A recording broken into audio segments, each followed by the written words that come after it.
لم يتق الله فيهم. لا يتكلم أحد بموت رسول الله إلا ضربته. جئتك أؤمن بالله وبرسوله وبما جئت به فقد أعذرت إليكم وأعذرتموني.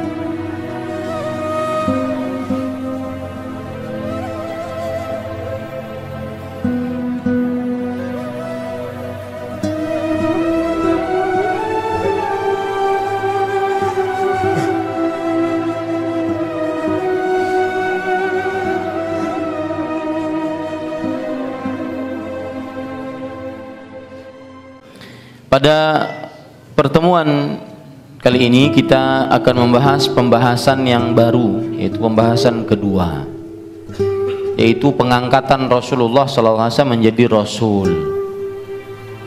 Pada pertemuan yang pertama, pertemuan sebelumnya, yaitu pembahasan pertama.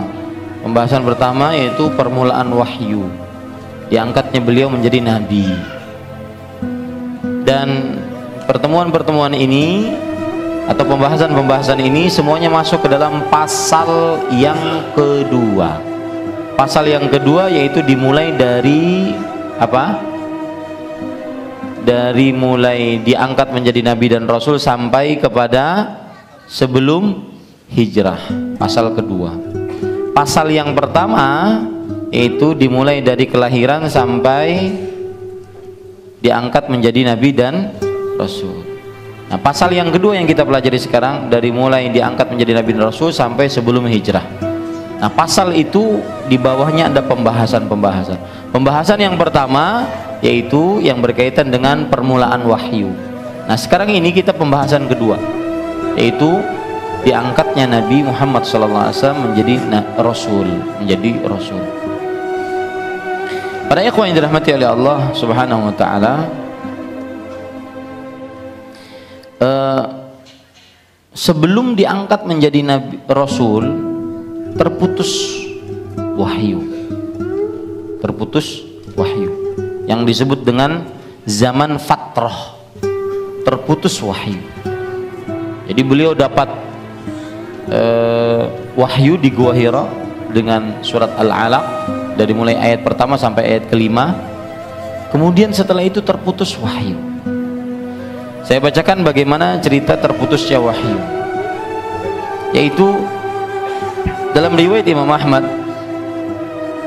disebutkan wa fatara al-wahyu, dan wahyu terputus hatta hazina Rasulullah sallallahu alaihi wasallam, sampai Rasulullah sallallahu alaihi wasallam sedih. Fima balagana huznan, yaitu kabar yang kepada kita sampai kepada kita itu dengan kesedihan yang sangat sedih. Ghada minhu miraran kay yataradda min ru'usi syawahiqil jibal. Beliau setiap pagi keluar agar beliau melemparkan diri dari puncak gunung ke bawah karena terputus wahyu. Fa kullama awfa budurati jabal likay yulqi nafsahu tubdi lahu Jibril alaihi salam. Ketika beliau ingin melemparkan diri beliau dari puncak gunung, maka keluar Jibril memperlihatkan kepada Rasulullah sallallahu alaihi wasallam.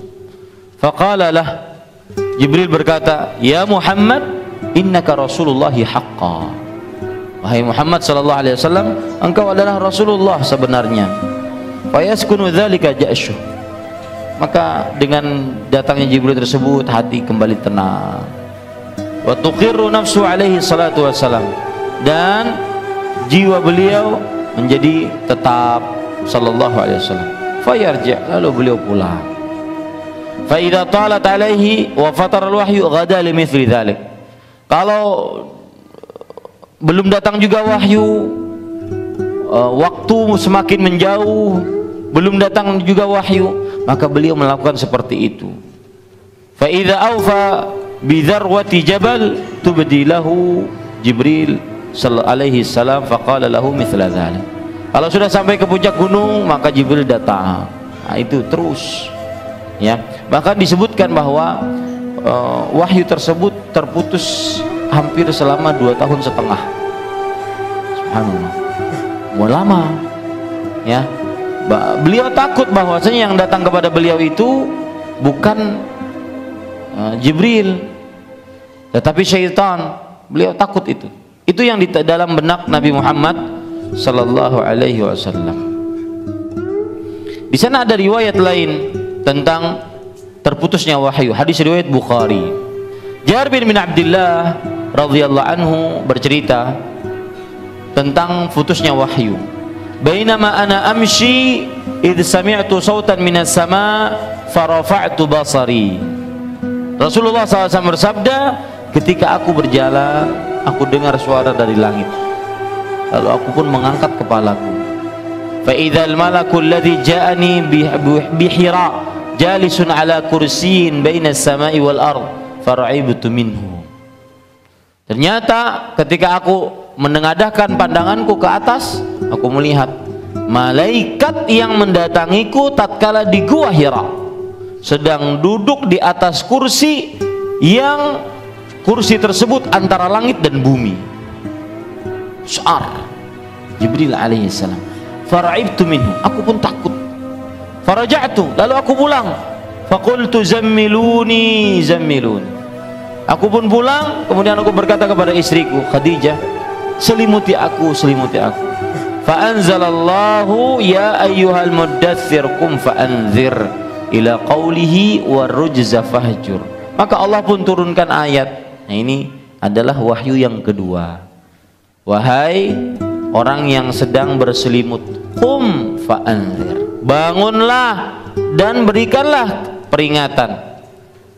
Qum fa anzir wa thiyabaka ya ayyuhal muddatsir qum fa anzir wa rabbaka fakabbir, dan Rabbmu agungkanlah, besarkanlah. Wa thiyabaka fatahhir, dan pakaianmu sucikanlah. Warrujza fahjur, dan jauhkanlah dari dan keburukan jauhkanlah. Maka akhirnya setelah itu turunlah wahyu terus. Ini yang disebut dengan terputusnya wahyu.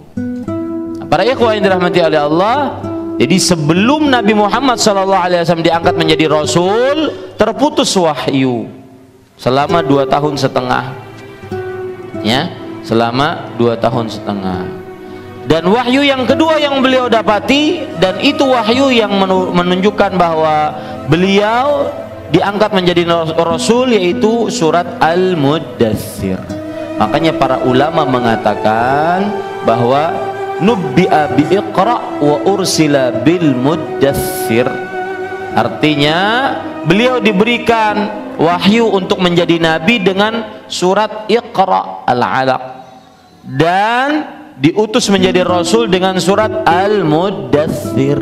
Nah, begitu, ya. Diangkat menjadi nabi dengan surat Al-Alaq, diangkat menjadi Rasul dengan surat apa? Al-Muddatsir. Ini para ikhwah. Baik.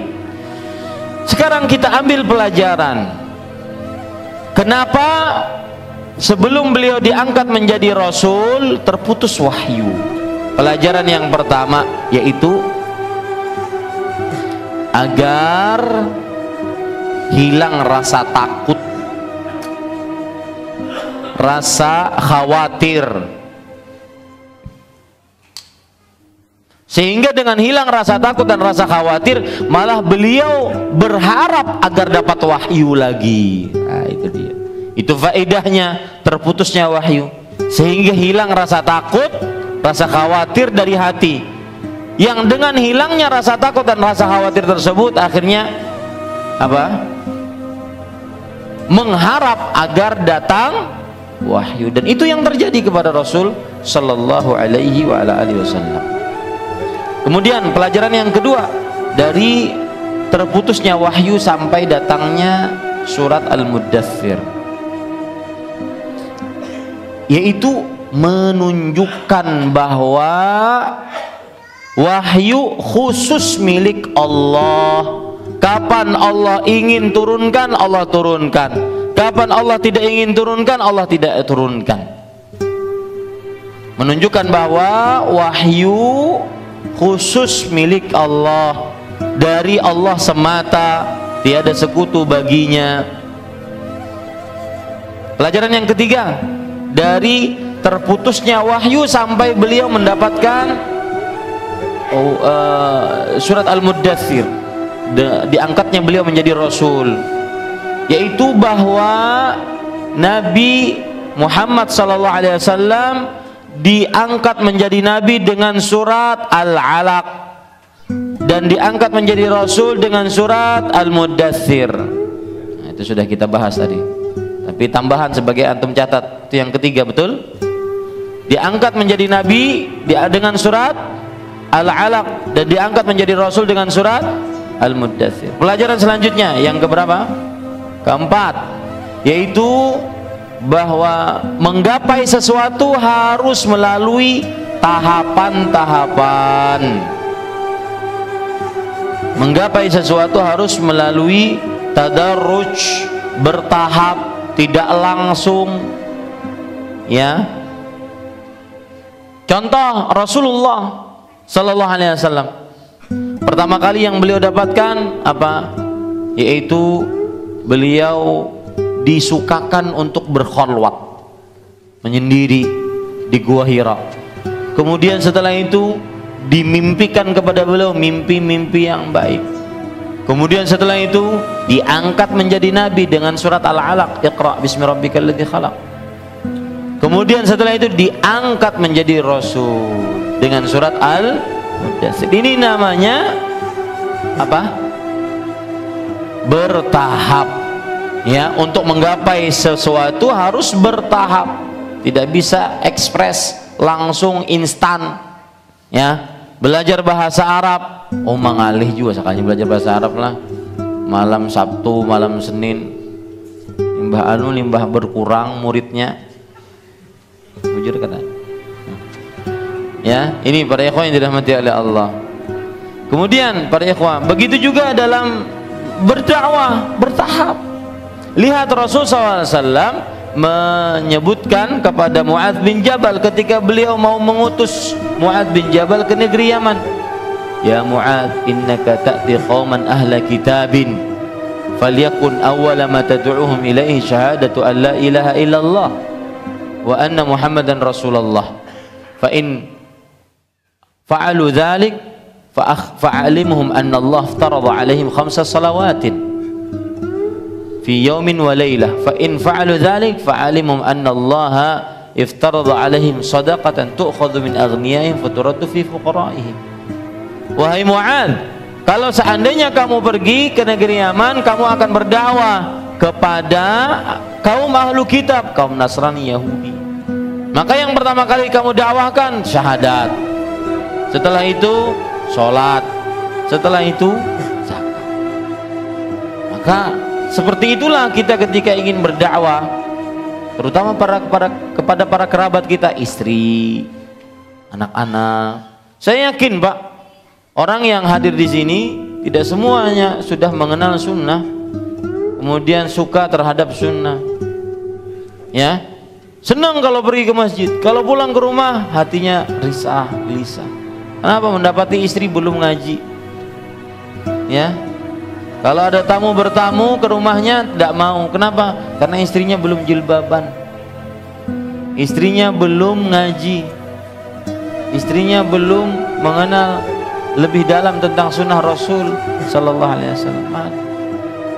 Kadang sedih ketika pulang ke rumah. Kenapa? Karena anak-anaknya, karena orang tuanya dan semisal. Nah, ini yang seperti ini harus dengan tadarruj, bertahap, ya. Lihat Al-Quran ketika mengharamkan khamar, bertahap. Pertama kali disebutkan bahwasanya khamr itu jangan mendekati sholat, mendekati masjid dalam keadaan mabuk. La taqrabus sholata wa antum sukara hatta ta'lamu ma taqulun. Janganlah kalian mendekati masjid yang didirikan sholat di dalamnya dalam keadaan kamu mabuk sampai kamu sadar apa yang kamu ucapkan. Kemudian setelah itu turun ayat yang selanjutnya yang menunjukkan bahwa di dalam khamr ada manfaat tetapi buruknya lebih banyak. Ayat selanjutnya turun yang menunjukkan benar-benar pengharaman. Allah Subhanahu wa taala berfirman, ya ayyuhalladzina amanu innamal khamru wal maisir wal ansabu wal azlam rijsun min amali syaitan fajtanibu la'allakum tuflihun. Innama yuridu syaitanu an yuqi'a bainakumul adawata wal baghdha fil khamri wal maisir wa yasuddakum an dzikrillah wa 'anis shalah fahal antum muntahun. Ini yang ketiga, sesudah menyatakan jangan mendekati salat dalam keadaan mabuk, kemudian menyatakan bahwa khamar kebaikan ada tetapi buruknya lebih banyak. Yang ketiga benar-benar dilarang. Wahai orang yang beriman, sesungguhnya khamar, judi, mengundi nasib, meletakkan sesaji adalah rijsun, perbuatan kotor dari perbuatan syaitan. Jauhilah agar kalian beruntung. Sesungguhnya syaitan ingin memasukkan kepada diri kalian permusuhan, pertengkaran, dan menghalangi kalian dari berzikir kepada Allah Subhanahu wa taala. Maka apakah kalian mau berhenti? Tadarruj, bertahap, ya. Dalam belajar juga gitu Pak, bertahap. Gak bisa langsung pintar, ya. Gak bisa langsung jadi Syekhul Islam, sekali dua kali ikut kajian langsung Syekhul Islam, fatwa sana fatwa sini, gak bisa. Harus belajar banyak, ya. Duduk dengan ustadz, dengan kiai lama, nggak sehari dua hari, lama bertahun-tahun, ya. Belajar bahasa Arab, belajar ilmu-ilmu alat, baru bisa setelah itu mengajar. Jadi ini pelajaran penting, yaitu bertahap dalam berdakwah, bertahap dalam beramal soleh, bertahap dalam meninggalkan maksiat, bertahap. Betul nggak? Bertahap dalam meninggalkan maksiat, nggak bisa, harus tinggalkan, ya. Adapun dalam beramal soleh maka bertahap. Bertahap dalam artian kerjakan semampunya, kerjakan sampai menggapai yang paling utama. Adapun maksiat nggak boleh bertahap. Kenapa? Karena maksiat cuma meninggalkan, ya. Nggak boleh misalkan tinggalkanlah maksiat semampumu, nggak ada itu. Yang ada adalah bertakwalah kepada Allah semampumu, ya. Adapun meninggalkan maksiat tidak boleh semampunya. Kenapa? Karena meninggalkan maksiat cuma meninggalkan. Demikian. Pelajaran selanjutnya pada ikhwah yang dirahmati oleh Allah Subhanahu wa taala, yaitu harus berdakwah. Setelah mendapatkan ilmu, diamalkan, kemudian berdakwah. Harus berdakwah setelah mendapatkan ilmu dan diamalkan. Hal ini sebagaimana firman Allah dalam surah Al-Mudaththir tadi, ya ayyuhal mudaththir qum bangun maka berikan peringatan, ya. Bangun dan berikanlah peringatan. Dan ini tidak khusus untuk Nabi Muhammad SAW saja, tetapi untuk umatnya juga. Kemudian pada ikhwan yang dirahmati oleh Allah Subhanahu wa taala, pelajaran selanjutnya yang kita bisa ambil dari hadis ini adalah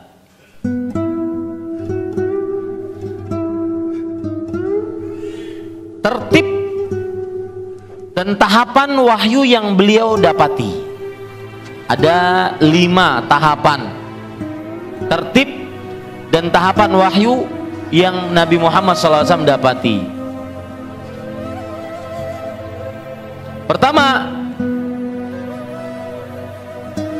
tersebar di tengah umat-umat selain umat Islam bahwa akan ada seorang nabi yang diutus di zaman ini. Jadi sudah ada isu itu Pak, isu itu yang mengadakan adalah takdir Allah. Isu bahwa akan ada nabi akan keluar sebentar lagi, ya. Kemudian setiap umat yang mempunyai kitab, mereka mengetahui akan ada keluar nabi. Ini yang pertama tahapan. Tahapan yang kedua yaitu disukakan kepada beliau bil khorwat, menyendiri. Tahapan yang ketiga, dimimpikan kepada beliau mimpi yang baik-baik selama 6 bulan. Mimpi terus setiap hari, setiap malam mimpi baik, ya. Selama 6 bulan. Tahapan yang keempat yaitu diangkat menjadi nabi dengan surat Iqra, Bismi rabbikal ladzi khalaq.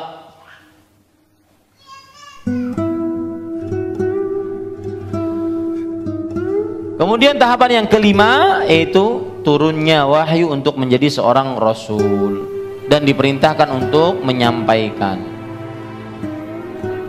Sekarang para ikhwan yang dirahmati oleh Allah, apa bedanya antara nabi dan rasul? Khilaf di antara ulama perbedaannya. Ada pendapat yang mengatakan perbedaan antara nabi dan rasul adalah bahwa seorang nabi tidak diperintahkan untuk menyampaikan dakwahnya, sedangkan seorang rasul diperintahkan untuk menyampaikan dakwahnya.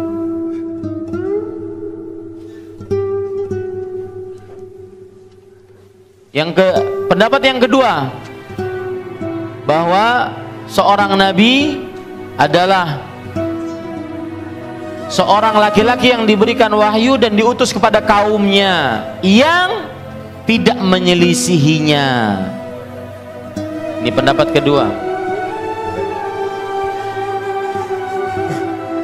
Seorang lelaki yang diutus, yang diberikan wahyu oleh Allah, diutus menjadi nabi kepada kaumnya yang tidak menyelisihinya.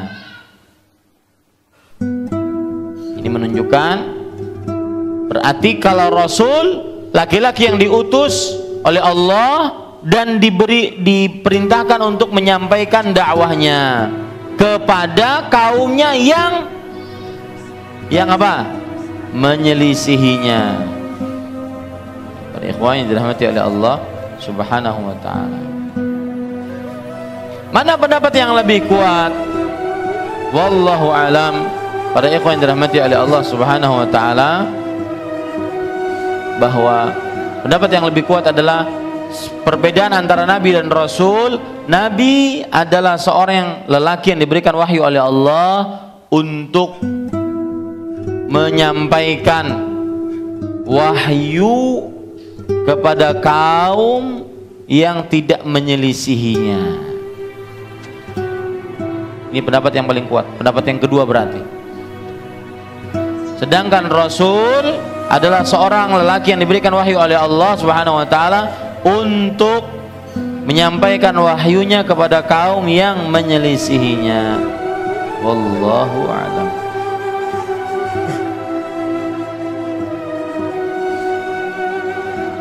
Baik, para ikhwan yang dirahmati oleh Allah Subhanahu wa taala, selesai kita pada pembahasan yang kedua. Itu pembahasan kedua selesai. Begitu saja. Yaitu beliau mendapatkan wahyu, risalah, dan berdakwah selama 23 tahun mengemban itu, mengemban risalah. Nah, masih ada waktu untuk bertanya ataupun meminta kejelasan. Silahkan jika ada yang ingin disampaikan. Wallahu a'lam. Sallallahu Nabi Muhammad walhamdulillahi rabbil alamin. Nah, tafadhal. Pada pertemuan selanjutnya kita akan membahas, yaitu pembahasan ketiga, ad-da'wah as-sirriyah, berdakwah secara sembunyi-sembunyi. Ini pembahasan ketiga insyaallah taala. Dan pembahasan ini agak panjang, tapi makanya saya tidak mau memulai.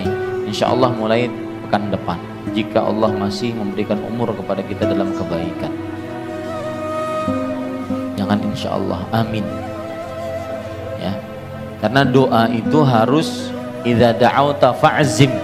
Jika engkau berdoa, maka yakinkanlah. Jangan insya Allah. Kenapa tidak boleh pakai insya Allah dalam berdoa? Karena pertama menyelisih perintah Rasul, yang kedua ragu-ragu dengan doa kepada Allah. Demikian. Siapa yang ingin bertanya? Langsung pakai mix, Mas.